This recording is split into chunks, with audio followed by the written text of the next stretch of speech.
Allahu Jalla Jalalu thot në Kur'an: وهو الذي سخر البحر لتأكلوا منه لحما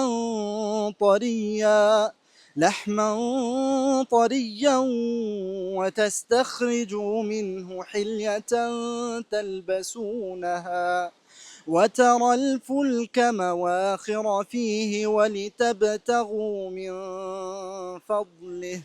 Dhe ai, Allahu Jalla Jalaluhu, është ai që e ka bërë detin për ju, e ka krijuar për ju, në mënyrë që të hani prej ushqimit që ka në ta, peshqit, dhe të nxirrni stoli për zbukuruar veshjet tuaja. Dhe e ka bërë Allahu Jalla Jalaluhu të mundur që në këto dete të ecin anije që ju transportojnë nga një vend në një vend tjetër. Pra vëllezërit e mi, çdo gjë që ne shikojmë është argument për ekzistencën e Allahut Jalla Jalaluhu. Çdo gjë që ne shikojmë, jetojmë, që na e lehtëson jetesën, është një mirësi më shumë nga Allahu për ne, dhe ne i detyrohemi Allahu Jalla Jalaluhu falënderim për këto mirësi.